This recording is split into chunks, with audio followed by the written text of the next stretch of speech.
What if I told you that the moment you scan your boarding pass, the airline has already told you 10 tiny lies? And you smiled and said thank you? Sounds dramatic, right? But stay with me, because by the end of this video, you're going to look at that gate agent, that smiling announcement, and even that on-time departure board in a completely different way. Welcome to Golden Age Travel Tips, yeah. I just launched this channel yesterday. And if you love smart travel secrets like the legends over at Jet Set Genius, you're in the right place. Today, we're exposing the 10 airport lies airlines tell every passenger before boarding. And some of these are going to shock you, some might make you laugh, and one of them, it might honestly save you money on your next trip. So don't skip, don't blink, because once you see it, you can't unsee it. Lie number 1, your flight is completely full. Have you ever heard that announcement? Said with confidence, final call, full flight, no more space. But then you board, and somehow there's an empty middle seat, or 3 empty rows in the back. So what's going on? Here's the truth. Airlines say this to control behavior. When they say the flight is full, passengers rush. They panic check their carry-ons. They gate check bags they didn't need to. It creates urgency, and urgency makes people obedient. It's not always a lie in the technical sense. Maybe the system shows every seat assigned, but no shows happen. Missed connections happen. People get rebooked last minute. Full often just means booked, not physically occupied. Subtle difference. Big psychological effect. Lie number 2.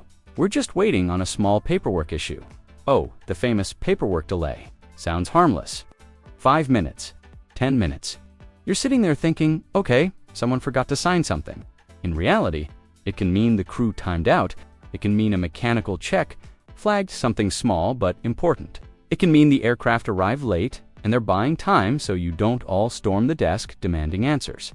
Airlines use soft language. They smooth it out. They don't want panic. They don't want complaints. So paperwork becomes the umbrella word. It feels calm, but sometimes it hides chaos behind the curtain. Lie number 3. Boarding by group numbers ensures a faster departure. Let me ask you something. Have you ever seen group boarding actually feel organized? Group 1 crowds the lane. Group 4 stands up early. Group 9 pretends they didn't hear. The truth. Boarding groups are more about revenue than speed. Priority boarding is sold. Early boarding is sold. Credit card holders board early. Elite members board early. It's tiered access disguised as efficiency. Does it sometimes help? Sure. But the real goal is segmentation, rewarding high-value customers and encouraging everyone else to want that status next time. It's brilliant marketing, and we all line up. Line number 4. There's no more overhead bin space. This one hits emotionally, especially if you packed carefully to avoid checked bag fees. A flight attendant announces from row 10 that bins are full. Suddenly, passengers in row 25 are forced to surrender their bags. But here's what often happens. Space exists further back. The crew just wants to speed up boarding and reduce aisle traffic.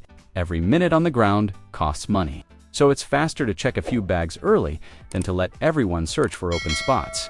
It's not evil, it's operational efficiency. But it's not the whole truth either. Lie number 5. The gate has changed due to operational reasons. Operational reasons. That mysterious phrase, it sounds technical, necessary, unavoidable. Sometimes it's legit maybe.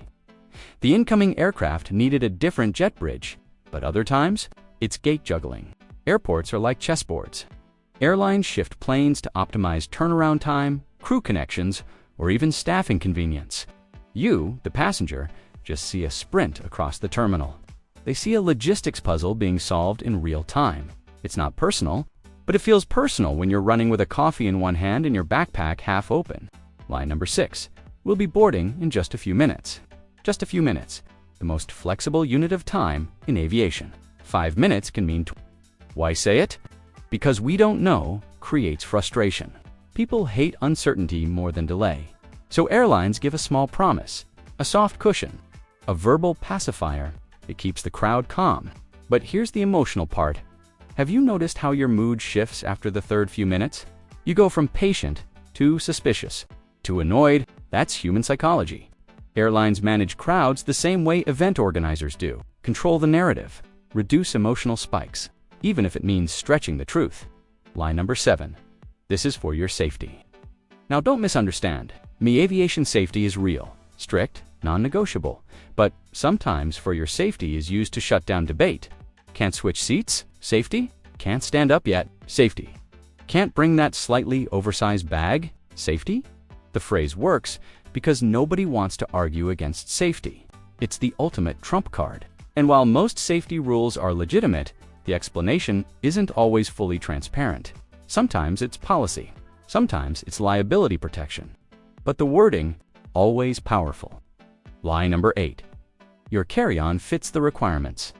Ever measured your bag at home, confident it meets the dimensions, only to see someone at the gate forced to use that metal sizing box of doom?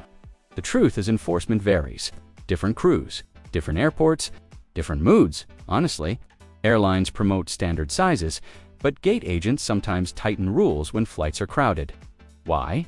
Because checked bag revenue matters. Cabin space is limited, and consistency, well, it's complicated.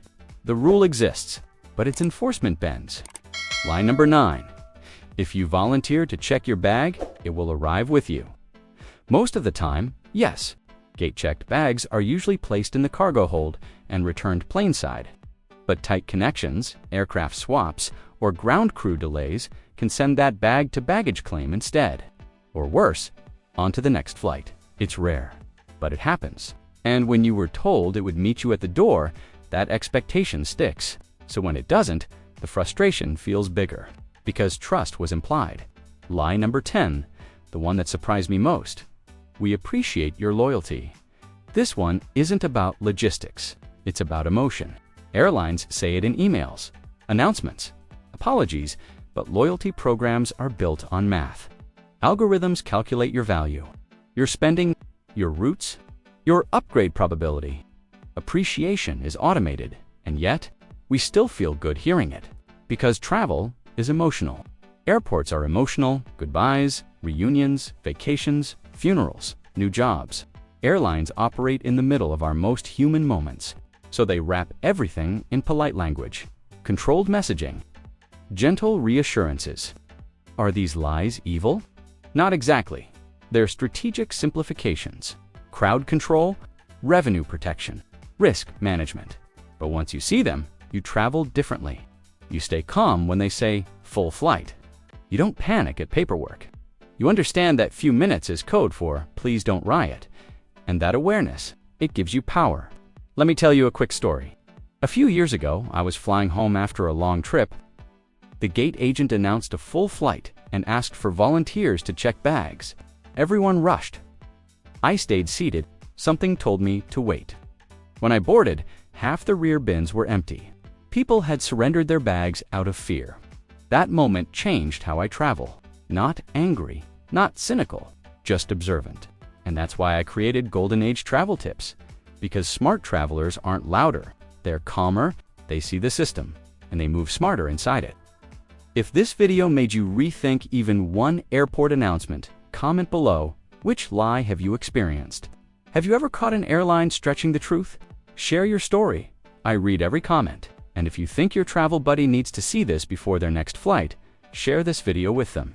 Let's build a community of travelers who aren't naive, but also aren't bitter, just informed. And before you go, ask yourself this the next time you're sitting at the gate and hear a perfectly polished announcement. Is this the full truth, or just the version designed to keep me calm? Because once you start questioning, you start traveling smarter. And this is only the beginning.